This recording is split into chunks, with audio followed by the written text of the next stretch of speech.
Okay, good afternoon, everybody. As I said, this will be more of a chat than a talk given our small size. Obviously, I haven't got beautiful wildlife pictures to share with you, so that's not quite so popular. So basically, today I'm going to talk about other ways of getting around other than a car. So I don't want this to be an anti-car talk. I think there's too much. I mean, there's a lot of politics of what I'm going to talk about, and kind of cars and speed limits and all that kind of stuff. It's a very contested area, but I don't really want to kind of stir up any debate. It's more about how we can all think about how we get around and how we can choose different modes of transport. So two kind of technical words that I'm going to go through. So mode shift and motonormativity. So mode shift is all about changing the way that you do something. So if you read any of the transport policies of the Sussex Council or whatever, they're all trying to encourage a mode shift. And generally it's a mode shift away from cars. Because the slight problem of the society which we live in is this concept of motonormativity. So this is a concept that was only described in the last 2 or 3 years by a professor at Swansea University. So essentially what's happened over the last, 50 years or so with the rise of the motor car is that everybody kind of subconsciously or consciously kind of thinks about cars and car behaviours in slightly different ways. So that everything is kind of set up in society and transport policy around cars. So for example, if you want to try and reduce the speed limit, the driver and the cars are considered more than the pedestrians who might be pushed off the road by cars going too fast. So everything in our current system is built around the motor car. And I think what we need to do in the future is kind of rebalance the system a bit so that cars are not the only, not the primary form of transport. Even though, having said that, living where we do, cars are our primary form of transport. So just a kind of quick show of hands, who here doesn't own a car? Precisely. So who here owns a bicycle and uses a bicycle at least once a week? Yeah. Oh yeah. So this is where we're working from. That essentially, in order to live in Barcombe, as we all know, you need to have a car to get around. And I'll go into some of the reasons why that might be the case during the talk. So doing some research for this talk, I came across this guy called William Rees Jeffrey, who actually lived in Sussex for most of his life, and he died in Wibblesfield. And he was the guy who originally started out as a cyclist. Because the other thing, when you look at the history of roads in Britain, is that cycling came about 20 years before motoring. So originally all of the emphasis was on improving roads for cyclists. And the big problem for cycling in the late 19th century was dust on the roads, because the roads were kind of dusty and not metalled. So this guy, William Rees Jeffrey, started off as a kind of campaigner for better roads for cyclists. Now the problem was that when you get into the early 19th century and cars start to come in, then all of the people who were advocating for better roads for cyclists then switched over, bought motor cars, and after that cars became a sort of dominant kind of thought when it came to building roads. And he was also the guy who came up with the idea of numbering the roads around Britain, and you've got the 2, 3, 4, whatever. Anyway, but that's the point. So that's kind of where roads for cars started to take over from roads for bikes. So this is taken from the East Sussex local, it's called an LC WIP, so it's a local cycling and walking infrastructure plan. I can share these slides with you later on.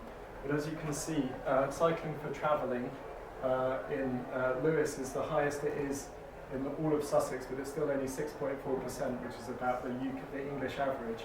And you can see our friends in Eastbourne cycle even less than that. And also, as you can see, leisure cycling in Lewes is quite high as well compared to the rest of the country. And commuting in Lewes, this is Lewes district. Obviously, you have to live in Lewes to be able to easily walk to your place of work. So this is the kind of overall stats, and on the left-hand side it's the benefits of getting people out of their cars and to do more sort of physical activity. There's more trends about car ownership. So as you can see, car ownership rises with wealth, and Hastings has the lowest proportion of car ownership.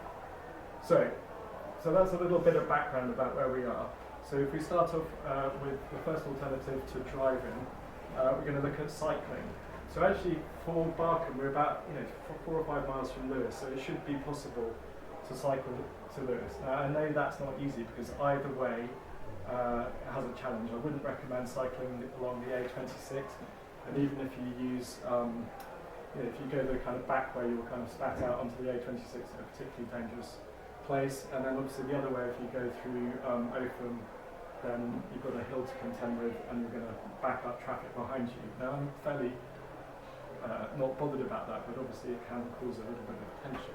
Anyway, so these are the maps from Cycle Lewes, so you can download them from their website and you can get physical copies from them. And this kind of shows you basically all of the cycle routes across our local area. So there has been some progress on actual proper dedicated cycle routes. I suppose the most notable one is the one that goes along the A27, which, has anybody used that cycle path? Yeah. So it's fantastic. Obviously there needs to be work done connecting the ends into Lewes and into Eastbourne, but it's a really kind of world-class cycle path. We've got obviously the one that goes into Ringmer from Lewes. And again, I think there's been a bit of work trying to better connect the Lewes end of it. And then here we have the Egrets Way.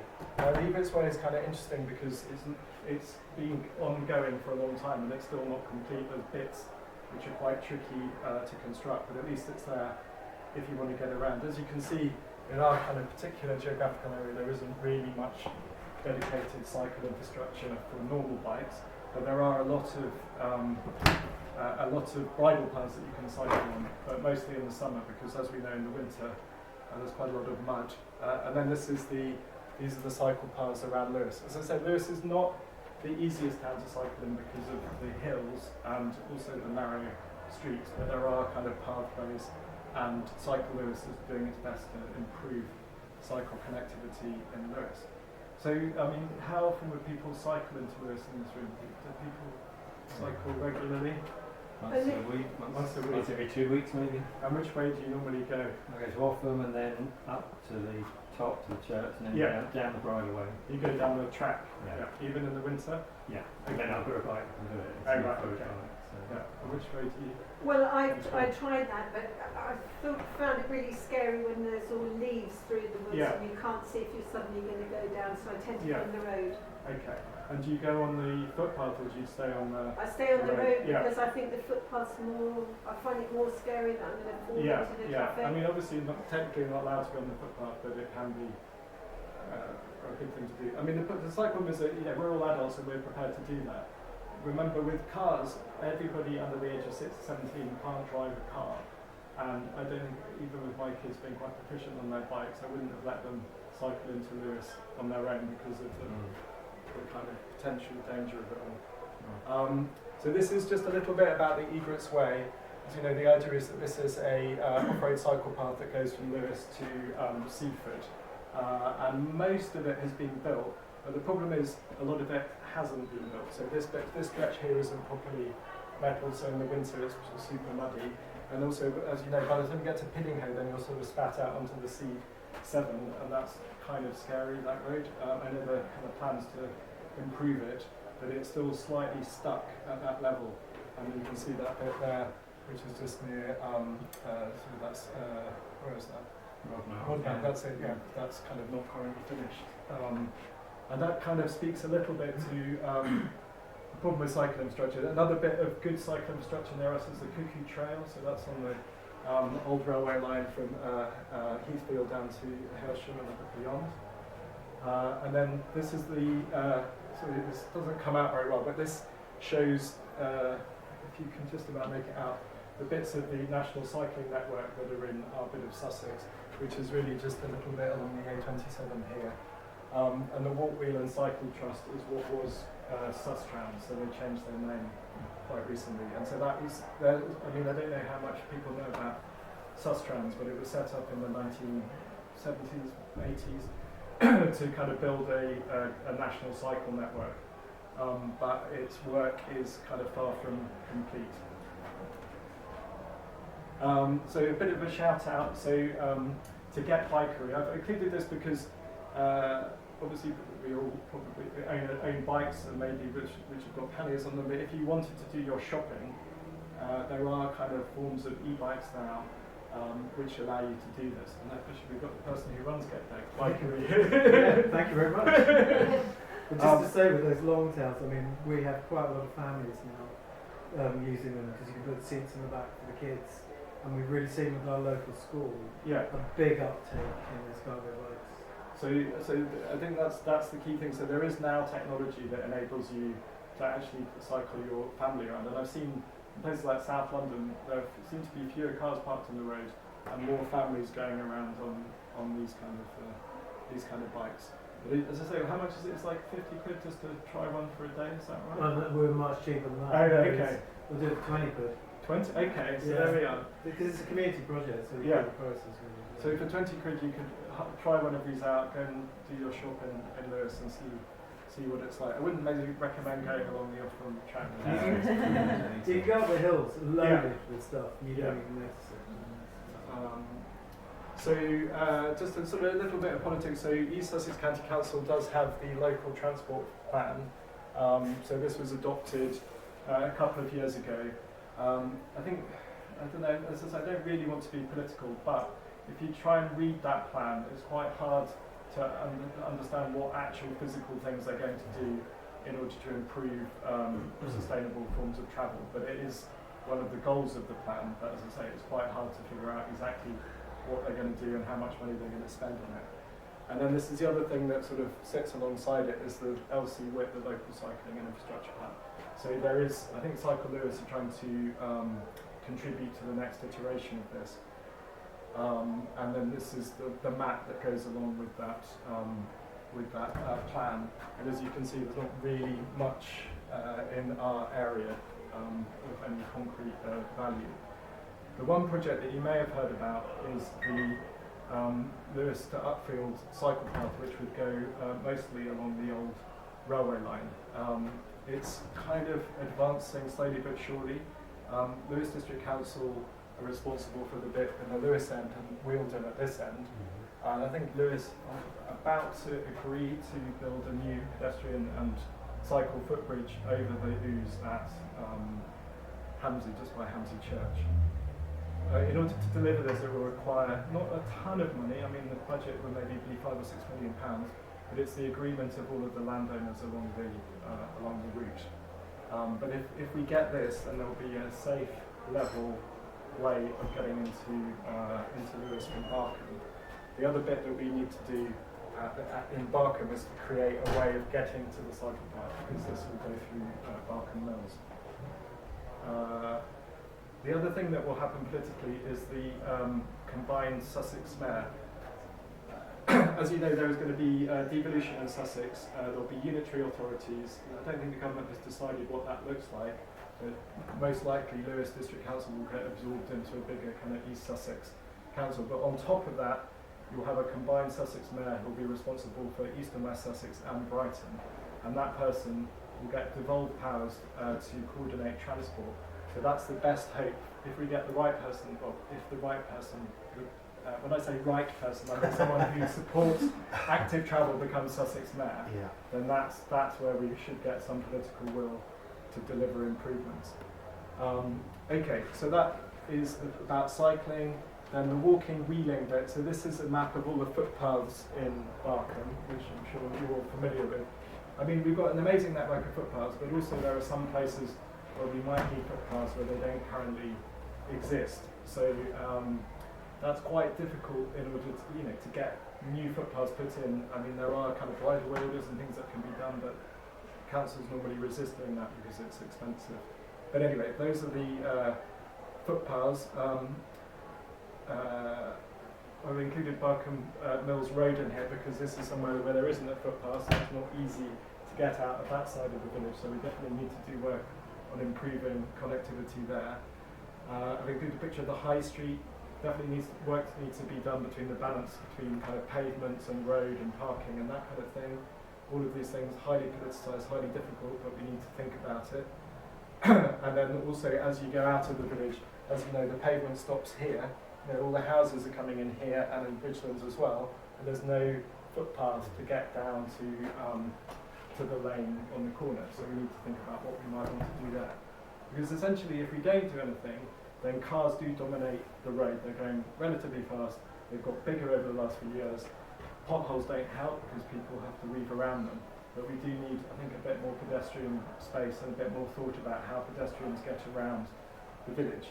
The problem is, in order to deliver that, it requires lots of different things. You know, we need to contribute to the LC WIP, we need to lobby the East Sussex County Council who are responsible for highways. It's not an easy thing to deliver, but maybe as a village we need to think about what it might be like in 2050 in Barcombe, for example, and think about the projects that we might need to undertake in order to get better kind of possibilities of walking around the village. Because the other problem, as we know, in the winter is mud. So a lot of the piles are great in the summer, but in the winter, you know, this is at the bottom of the wreck here. This is kind of along the Ouse Valley Way. So as we know, Sussex mud is particularly difficult to walk in, so we maybe need to think about certain key piles, perhaps putting in an all-weather surface, not tarmacking, but some kind of surface that allows easy use in the winter. Okay, so that's walking. So just quickly about buses. You probably know all of this already, but I thought I'd run through it. So this is FlexiBus. Has anybody used the FlexiBus? No? No, I tried, but they wouldn't. Yeah, so the problem with the FlexiBus is you can only book it if you're not on a bus route. So I live in Spithurst, there's no bus route there, but if you live in Barcombe Village, you can't use it because it's on a bus route. But that's the area it covers. The problem with the FlexiBus is that it's about to get worse. So from the end of March, it stops running at the weekends, and it's only running from I think from 9 till 5 during the day. 7 till 7 during the day. So yeah, there we go. But the FlexiBus, if you can get it to turn up, which my kids have been able to do, although I haven't been able to do it, you know, it's £3 and it will take you anywhere. It's not necessarily very quick, because if someone else more or less on the route has booked it, then you have to go that way. So that's the FlexiBus. Then we've got the Compass bus route. So this is the Compass network across Sussex, and as we all know, we've got the basically 4 or 5 buses a day during the week. So again, it's there, it's possible to use, it's not particularly convenient. And then finally, we've got the kind of, actually a very good bus service, but the job is it's kind of difficult to get to from the centre of Barcombe. I mean, you can try walking down Barcombe Mills Road to get to the A26.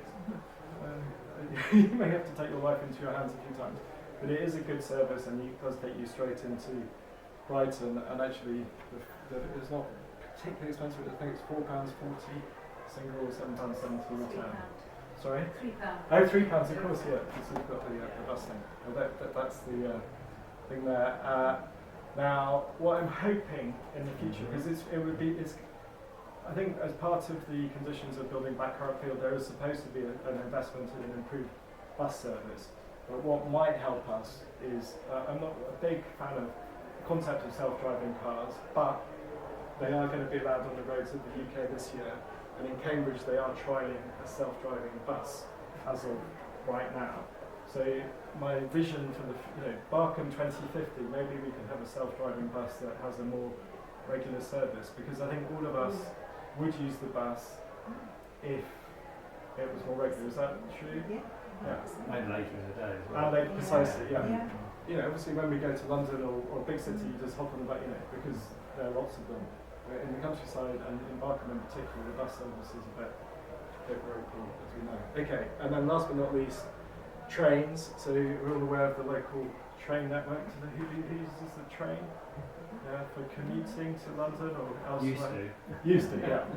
Obviously, I used to commute up to London. I mean, so the train, actually, Cooksbridge, the service has got much better in the 20 years that I've lived here. The problem really is, as we know, it's the pricing.